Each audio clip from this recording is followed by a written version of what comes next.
Welcome to This Explainer. Today, we're diving into something I think is a deeply, deeply universal experience. You know, we live in this incredibly digital world where literally thousands of pictures just live on the glowing screens in our pockets. But there is a completely different emotional gravity attached to physical keepsakes. Today, we're unpacking the emotional narrative of the memory box. We're going to explore how a simple cardboard or wooden container, probably tucked away in the back of your closet right now, can hold an absolute lifetime of complex emotions. Okay, let's dive right into this. So I want you to really think about this for a second. What actually happens when we open a physical box of our past? It's not at all like scrolling through a timeline on social media. When you pull a dusty box off a shelf, blow off the dust, and physically lift that lid, you are making a conscious decision to confront your history. It's a tactile experience. You are crossing a threshold back into a previous version of your life and, well, that transition comes with a very specific and honestly sometimes overwhelming wave of feelings. All right, let's start with Section 1, Unlocking the Memory Box. The very act of opening this box is an intentional step backward in time. It requires a quiet moment, right? A total setting aside of the present day's worries just to sit with what once was. Just look closely at the expression on this person's face here. We see this gentle, faint smile curving upward, but the eyebrows are drawn down just a little bit, giving the eyes this sorrowful, almost wistful quality. This isn't pure, unadulterated joy, and it isn't pure sadness either. It is the exact facial expression of someone navigating the heavy, complicated weight of their own past. Moving right along to Section 2, Photographs, Faces in Time. Inside these boxes, we find very specific anchors to our past. Tucked into the side, you can see a stack of printed photographs, and in the top one, there are two faded silhouettes facing each other. Now, these aren't just pieces of paper, they're frozen moments.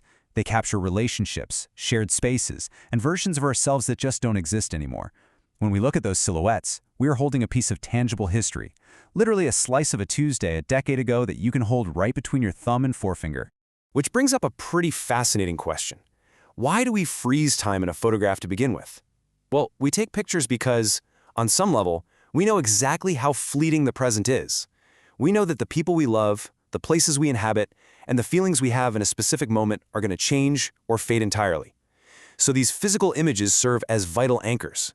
They're basically tickets back to people and places we can no longer visit in the real world, allowing us to mentally step back into that frame whenever we need to. That brings us to Section 3, the teddy bear, childhood comfort. Sitting right there in the middle of the box, next to the photographs, is a small teddy bear. And unlike a photograph, which is highly visual, a bear is entirely tactile. It represents pure physical comfort. When we keep an object like this from our childhood, we're preserving a piece of our early innocence. This worn, simple toy evokes memories of foundational bonds. Maybe it was the person who gave it to us, or just the simple safety of childhood nights. It is a three-dimensional reminder of a time when the world was so much smaller and our primary need was just to feel secure. So we have to ask ourselves, why do we attach so much of our own identity to inanimate objects? I mean, stuffed fabric and printed paper have absolutely no inherent emotional value, yet we imbue them with it anyway. We project our love, our grief, and our personal history right onto these items. They become vessels, and we hold on to them because without them, we might fear that the memories themselves would just slip away. The object literally becomes a physical manifestation of our own internal identity. Next up is Section 4, Notes, Words Left Behind.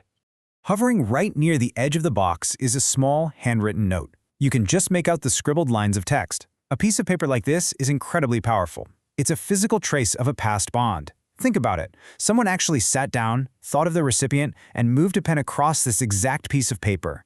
The physical energy of another human being is literally trapped in the indentations on that page.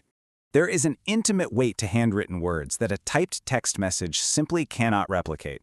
The way the ink fades, the unique slant of the letters, the hasty scribbles, or maybe careful cursive, it all carries the specific personality and emotion of the writer. When you pull a note like that out of a box, you aren't just reading information. You are experiencing the unique weight of the relationship it represents exactly as it was in that very moment. Let's move to Section 5, the bittersweet reality.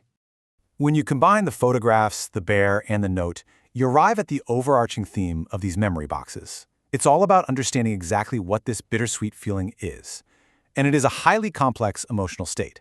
It's a simultaneous blending of the joy of a cherished memory with the sorrow that it is firmly in the past. It's a paradox, really. Your brain is firing off the warm, happy signals of love and comfort while simultaneously recognizing the loss and distance of time.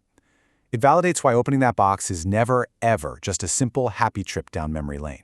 So, let's break this juxtaposition down a bit. On one side, you have the sweet, the immense joy that the memory actually happened, the profound gratitude for the love you felt, the relationships you built, the comfort you experienced. On the flip side, you have the better, the completely unavoidable pain of loss, that specific ache that comes with recognizing the relentless passage of time, knowing that you can never go back to the exact moment captured in that photograph or the pure innocence represented by that teddy bear. Let's think back to our character for a second to see how all this builds. Their expression perfectly encapsulates this delicate balance.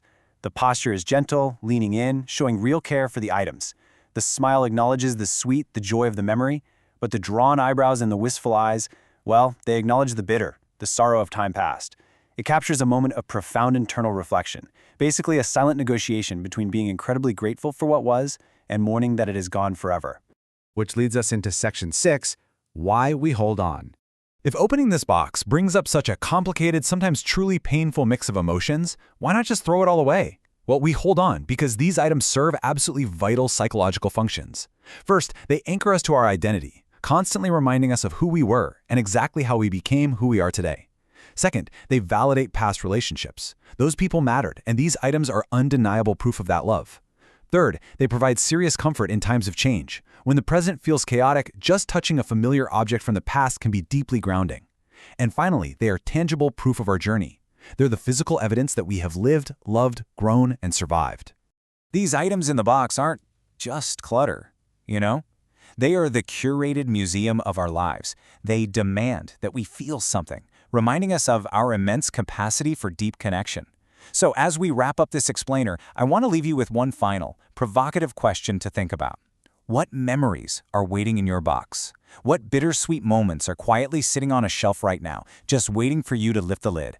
Thank you so much for exploring this fascinating topic with me.